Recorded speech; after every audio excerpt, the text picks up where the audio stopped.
Kissing Abraham Lincoln is the 10th episode of the 4th season of 2.5 Men. This is directed by Gary Halvorson, and as always there will be spoilers from now as I go through the episode and share some thoughts. It's a pretty decent episode. It really helps to show that Charlie and Alan are not that unalike when it comes down to it. Alan is telling Kandi that they need to sell the condo because he just can't afford it anymore, but they'll split the money from the sale. And Kandi doesn't want to sell the condo, so she decides to get his mind off of it with sex. And to begin with, I wasn't sure if she was doing that on purpose, or if she genuinely just thought sex was a good idea at that time. But as we see a little later on, she knows what she's doing. Charlie wakes up in the next scene, and Lydia is there.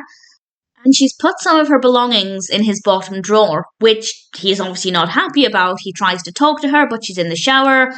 And she gets his mind off of it with sex in the shower. And that's basically the theme for the entire episode. Both Alan and Charlie are being controlled by the women in their lives. Maybe we can't say Kandi's in Alan's life properly, but I kind of like the fact that we see both of them in very, very different but very similar situations. And Berta is in this a lot, which I love, and we'll talk about Berta in a moment. Lydia comes downstairs. Charlie's practicing his jingle work at the piano. I always love it when he plays the piano. And Lydia talks to him in a very condescending tone, and then she orders Berta to make her breakfast. And Lydia has a problem with Berta. But Charlie says that she's like family, to which Lydia responds, she's rude, offensive, and vulgar. That may be true, but she's Berta, and she's not happy. Alan goes back over to Kandi. We go back and forth between Charlie and Alan quite a lot, but I think we probably spend an equal amount of time on both of them, and I think that works really well. And we do jump back and forth between them a lot, but it never felt like it was too jarring or like we weren't getting enough from each character. So I think the editing was pretty decent. Alan goes to talk to Kandi again, and with this scene I decided she knew exactly what she was doing. Obviously Alan's trying to talk about the condo. Kandi is crawling around on her hands and knees, trying to find the dog's bone, but she knows what she's doing, and Alan obviously can't resist. Then Berta dumps a whole basket of underwear onto Charlie, and she says that she's had enough, she can't keep doing this with Lydia, so Charlie goes to talk with Lydia, who's outside on the deck. But again, she distracts him with rubbing lotion on her, which will inevitably lead to sex. And maybe we're not giving Charlie and Alan enough credit. If somebody were to argue the point that this is saying that some men can be manipulated through sex, and that's not a great attitude to have, I could understand it. But at the same time, I think for Charlie and Alan, in their positions in life, particularly with Charlie, but also Alan, who would be feeling very lonely at this point and who is still very attracted to Kandi, I could see that this is actually a realistic display of their characters here. But if somebody were to take offence at it, I'd say fair enough, but I personally don't think the episode is trying to say that all men can be manipulated with sex. I think they're just saying Charlie and Alan can, and as brothers they may be very different, but in some ways they're rather alike.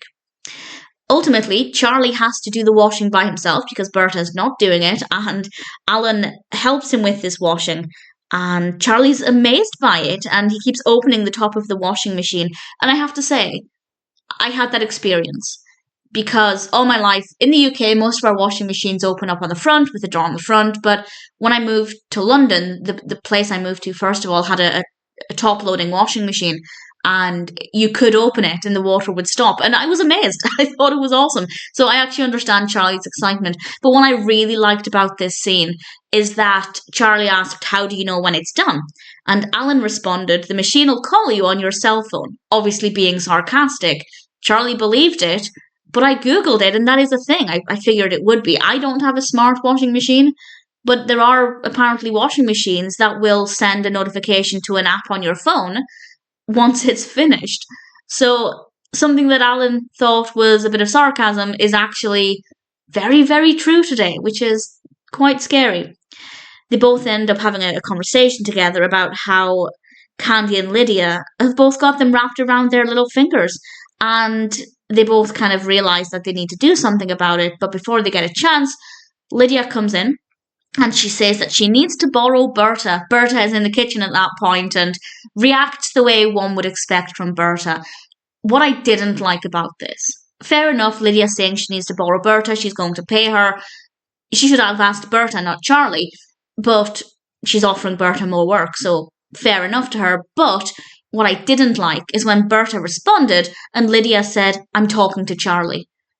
Okay, but it's Berta you're offering more work to, so why are you not talking to Berta? She's such a horrible character. She's not meant to be likable. The performance is great and she's very well written, but that doesn't stop her from winding me up. And Berta and Lydia both tell Charlie it's her or me. And Alan gets an offer on the condo. Charlie pretends to have fired Berta. Seems for a couple of seconds everything is going well. And then it falls apart. Charlie and Lydia are on the bed. Berta's been using the bathroom. Both Berta and Lydia leave. And the final scene is Charlie and Alan in a sex addicts group. Because apparently that's the only way Berta will come back. And it will help Alan get over his issues with Kandi, or at least start to realise that his behaviour with Kandi is not the healthy way forward. So, in a way, I feel like it's actually probably a good place for them to both be. But at the same time, maybe not the best place for Charlie as well. But it's a decent episode. I think the pacing is brilliant. We go back and forth between different characters at a really decent rate. And as I said, I really like the fact that it helps to show that Charlie and Alan are not always that different. Also, the washing machine scene it amused me for multiple reasons. It's never going to be an all-time favourite, largely because Lydia just really annoys me. As I said, she's meant to be annoying. She's not meant to be a likeable character, but that does mean that she irritates me. So, never an all-time favourite because of Lydia. But that being said, Kissing Abraham Lincoln is still a decent episode.